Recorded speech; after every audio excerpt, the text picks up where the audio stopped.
Depois de liderar os hebreus na fuga do Egito, Moisés usa todas as suas forças para manter a fé entre o povo escolhido.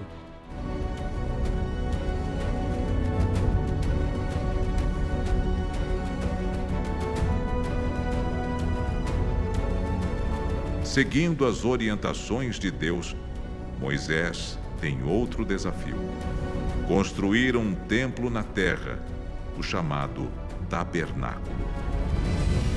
Estamos em Timna, no sul de Israel, em uma réplica do tabernáculo, o templo que Deus mandou Moisés construir. Aqui a entrada era muito restrita, ninguém podia entrar, nem o próprio Moisés.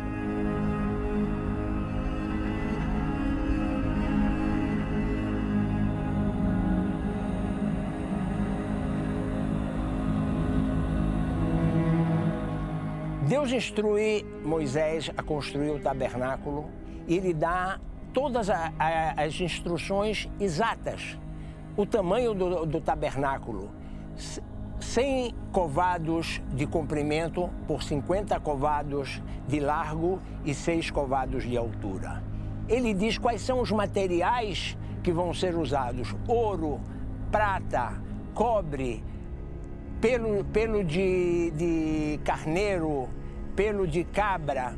Ou seja, cada um da comunidade, cada um de toda a Assembleia de Israel tinha que abrir mão dos seus bens materiais para, com isso, construir o tabernáculo, que era o lugar onde estava a presença de Deus.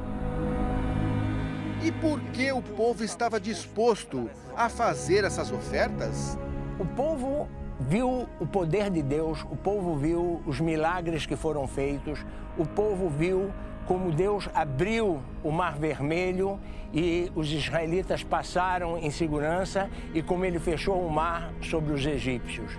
O povo todo está imbuído de muita segurança, de muita vontade de um futuro melhor, ou seja, sair da escravidão do Egito e chegar na Terra Prometida. No tabernáculo, todos os elementos possuem profundo significado. Antes de entrarmos no tabernáculo, vemos este altar. O que ele significa? O altar sacrificial era parte integral do tabernáculo.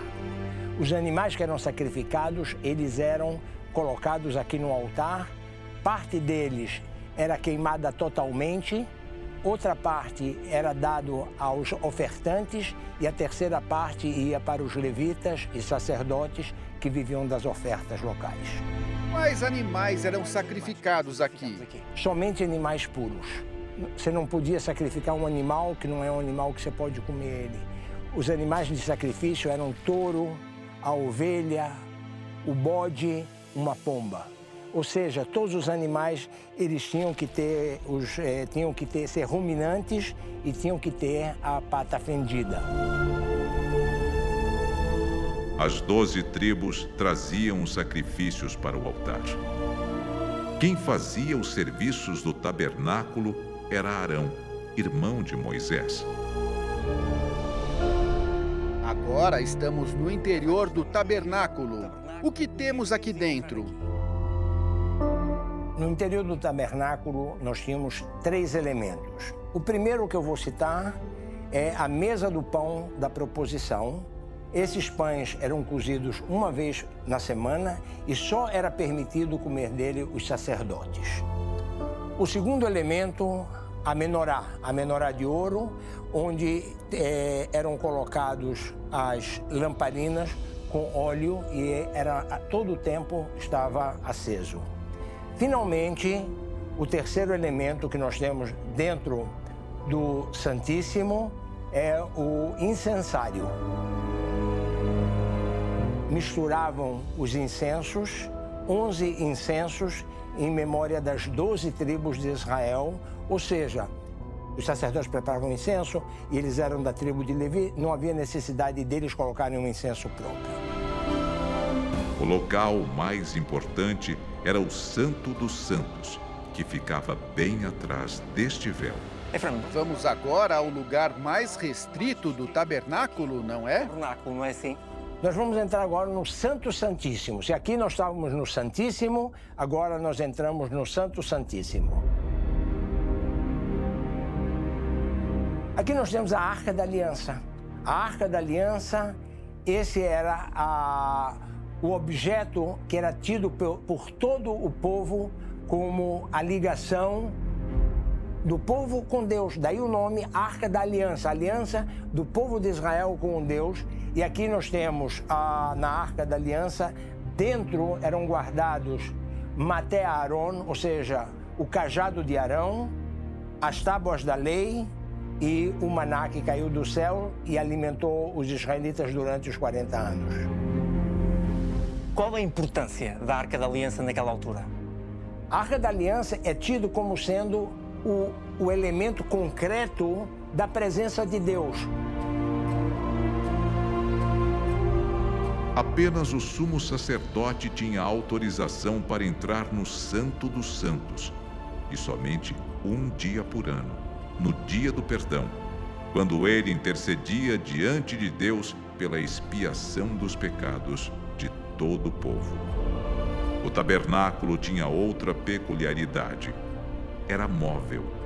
E assim, o povo poderia carregar esse símbolo da fé pelo deserto até entrar na terra prometida.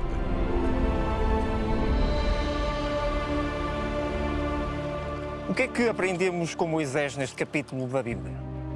Moisés é o homem de Deus, é o homem que viu a face de Deus, ele é o homem que está preocupado com o futuro do povo de Israel, em conduzi-lo da escravidão para a liberdade. Conduzir da escravidão para a liberdade não é somente um ato físico de tirar o homem da escravidão e levá-lo para a terra prometida, como também tirar a escravidão de dentro da alma do povo.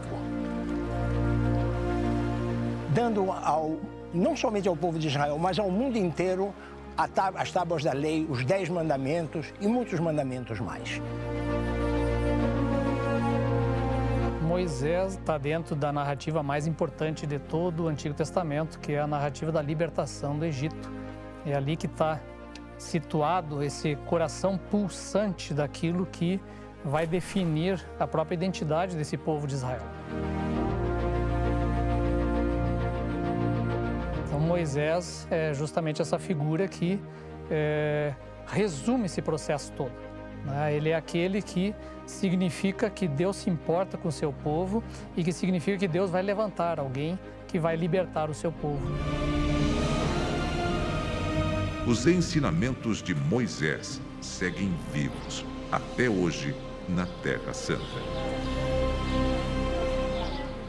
Então Deus não escolhe os capacitados, mas Ele capacita aqueles a quem Ele escolhe. E de fato é por isso que Deus escolheu Moisés, a despeito das suas falhas, a despeito dos seus erros, da sua aparente incapacidade. Deus o capacitou e ele se tornou o maior de todos. Há um versículo na Bíblia que diz que Moisés era o homem mais manso que havia na terra. Um líder não precisa ser um dominador, um déspota. Moisés é visto, ele é retratado como um homem manso, que enfrentou revoltas, que enfrentou lutas, que enfrentou incompreensões, que enfrentou a incredulidade do próprio povo de Israel, mas que confiou nas promessas de Deus. A própria Bíblia diz que ele morreu no Monte Nebo e que ninguém vai saber o local do seu sepulcro, para que as pessoas não façam adoração. A gente vê quão facilmente o povo cai em idolatria, tanto no bezerro de ouro como em outros momentos. Moisés vai viver 120 anos, mas a maior parte da vida dele vai ser uma vida, se pode dizer, pacata e tranquila. Ele tinha 80 anos quando ele enfrenta ao faraó. Então, na realidade, os anos mais importantes de Moisés são os últimos 40 anos dele.